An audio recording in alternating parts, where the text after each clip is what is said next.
Ladies and gentlemen, beautiful people, welcome to the 97 Republic YouTube channel, where I react to news and live events pertaining to different sporting codes. So I kindly ask that you hit the like button and hit the subscribe button as that would really help this channel grow.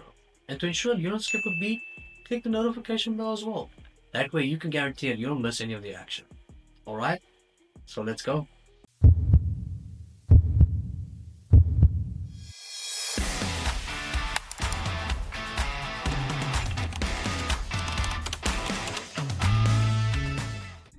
A brief recap of Game Week 22 of the Premier League starting right now, so let's go.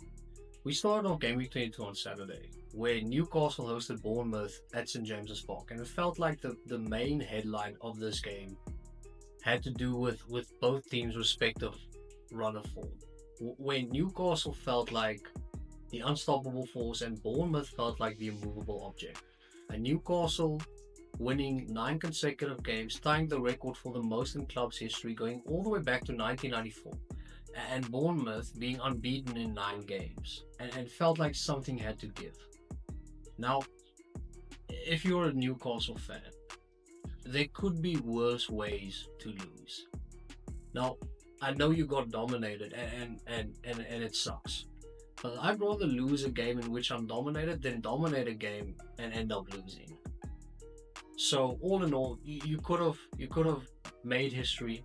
I could have extended the winning streak to 10, right? Making history. But all in all, find solace in the fact that it took Justin Kluivert to be prime Patrick Kluivert in order to beat Newcastle. And it felt like Bournemouth was destined to win this game, right? Justin Kluivert opened the scoring. When Bruno Guimaraes equalized, it felt like the game was going to stabilize and Newcastle will probably find a way to win. But then obviously, Justin Kluivert didn't get the memo, scored the second goal, and when he scored the hat-trick, you knew that it was over, right? The immovable object won. But all in all, from a neutral's perspective, brilliant game to watch. Absolutely beautiful. We then moved on to Leicester, hosting Fulham at the King Power. Leicester being on a 6-game losing streak and Fulham extending it to 7, which has only happened 4 times in Leicester's history. So, Leicester might also break a record, just not the one you'd want. Right? When it rains, it pours. Let's just hope that Leicester could somehow find a way to turn their current run of form around. But all in all, Emile Smith-Rowe scoring, Adama scoring, a great win for Fulham. Seeing in midweek they lost to West Ham, great way to bounce back. And then we saw Crystal Palace going to the London Stadium, right? London derby, facing West Ham. West Ham, their season being emphasized by taking 1 step forward and 2 step backs, right? Beating Southampton, then losing to both Liverpool and Manchester City, which is understandable, then beating Fulham, and then losing once again to Crystal Palace. And it feels like Crystal Palace put the blueprint for what West Ham rather should be able to do. All right, brilliant win from Crystal Palace. They moved to 11th on the Premier League table, and West Ham's inconsistencies continue. But then the main storyline of Game Week 22 pertaining to Saturday was Liverpool going to the G-Tech and facing Brentford, and Arsenal hosting Aston Villa. Massive title implications with regards to both matches. And with regards to Liverpool facing Brentford, Liverpool has only lost once to Brentford in the Premier League era. Now that sounds way more impressive than it actually is, seeing that they've only played like 6 games. But with regards to Liverpool's current form, Liverpool haven't won a game in 3 matches, where they drew to United in the league. They went on to lose to Spurs in the Carabao Cup, and then went on to draw with other title contenders, Nottingham Forest, in midweek. And if you're a Brentford fan, it had to suck, right? Seeing your team basically go toe-to-toe with Liverpool for 90 minutes and could potentially have beaten Liverpool, only to lose the game by 2 goals in stoppage time. Now, one of the talking points of this game was the fact that there were almost 50 shots in this game from both teams combined, and the amount of shots on goal was 14. Now, if you thought for 1 second that Darwin Núñez took all 50 shots, right, your assumption wouldn't have been, inconceivable. But if anyone had to tell you that Darwin Núñez came on and scored 2 goals in 2 minutes in stoppage time to win, you definitely question their sanity. But it happened. And then going to the Emirates, where Arsenal faced Aston Villa, and in this fixture, it feels like I take some, you take some. Where Arsenal won the previous game, the game before that Villa won, and it basically goes, 1 for 1. Well, exchanging results. Arsenal went on to take the lead with Martinelli, and then doubled their lead with Kai Havertz before halftime, and it felt like Arsenal was cruising to a relative easy win. And then we saw Tielemans score. All of a sudden, you knew it was game on. You knew something was bound to happen, and it only took 8 minutes for that thing to happen. And this has also been the somewhat story of Arsenal's season, where they failed to win games they should win based off of dominance and how they control the game, and they failed to finish out and to basically kill the game off if they win or if they lead. And seeing it happen again was interesting, because then we saw Villa, equalizing, and the game being in the balance. And at the end, Trossard had a great moment to clinch the winner and miss the target. So all in all, just felt like it's been a reiteration of what Arsenal's season has been, especially in games they have to win, to apply pressure to Liverpool. So it could have ended. If Liverpool drew to Brentford, Liverpool would have been 5 points clear of Arsenal. And if Arsenal won, it would have been 2 points. Liverpool would have been clear of Arsenal with a game in hand. But then at the end of the day, we finished with Liverpool being 6 points ahead of Arsenal with a game in hand. So massive implications regarding the title race. And a highlight of the game week on Saturday, every single home team lost apart from Arsenal, which is interesting. The saying "there's no place like home" turned into "there's no place to lose like at home." And then we moved on to Sunday. We saw Everton hosting Tottenham at Goodison, and Man United hosting Brighton at Old Trafford. Now, with regards to these two respective games, right? Everton was on a 3-game losing streak. But if you thought that was impressive, Tottenham lost 4 out of the last 5 games. So, dead even contest.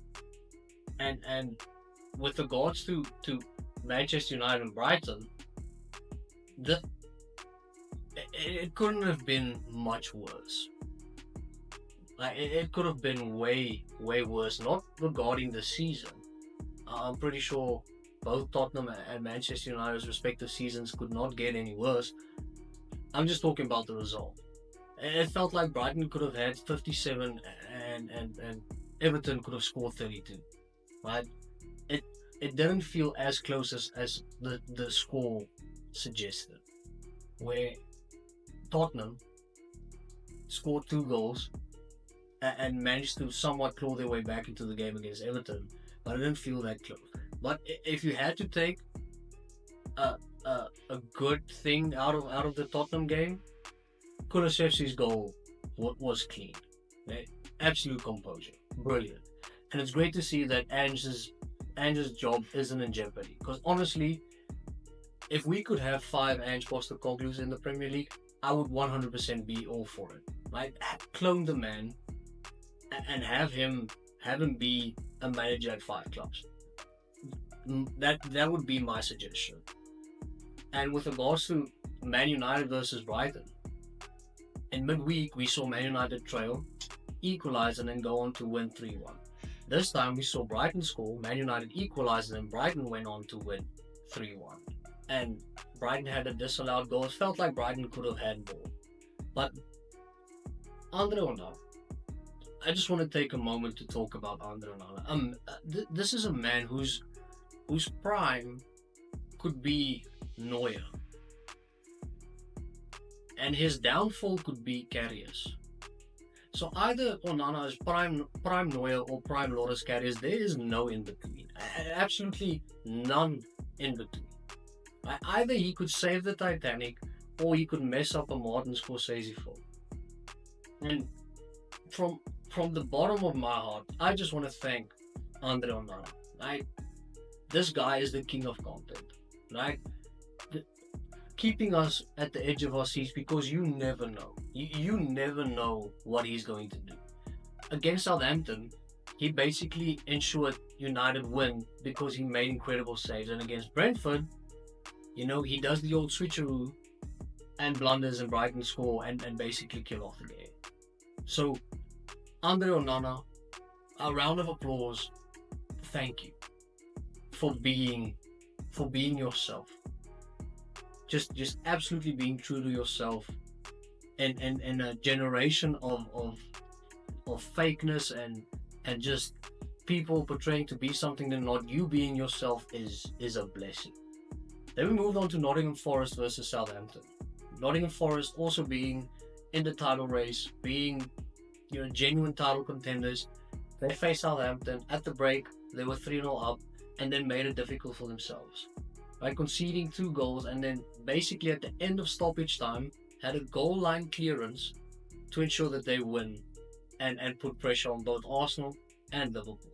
And honestly, Nuno getting the best out of this Nottingham Forest squad, coach of the year, it's not even close. Even if Onslaught had to win the Premier League, Nuno doing what he's doing with Nottingham Forest, you love to see it, right? Love to see what Nuno is doing at Nottingham Forest. And then we saw the potential start of a wagon. Manchester City going to Ipswich and handing them 5 hot dogs and a biscuit. And there is that part of the season, every single season, where Manchester City, for some reason, it's like the meme where you lose at FIFA and then you sit upright and start taking it seriously. That is basically what Manchester City is busy doing. And then they just go on an absolute tear and slap every single opponent they face. So, honestly, if Ipswich had 2 teams playing against Manchester City, they still probably would have lost 2-0 on the night. Then Monday night, we moved to Chelsea, hosting Wolverhampton Wanderers. Chelsea, basically the same as West Ham, just not that intense, where for the last few games they've also struggled to be consistent and to struggle to rack up wins.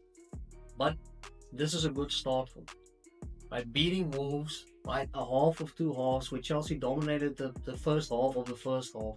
Wolves coming back, equalizing, but then Chelsea remaining calm and basically putting the game to bed in the second half. Noni Madueke scoring as well. Great result for Chelsea, trying to solidify their top 4 chances and basically also starting to put pressure on either Nottingham Forest or Chelsea, or Arsenal. So, great win for Chelsea, right? A good way to start racking up wins, start being more consistent, and overall, great weekend for the Premier League. Let me know in the comment section which game you enjoyed the most. Personally, for me, Bournemouth versus Newcastle, game of the weekend. Loved every second of it.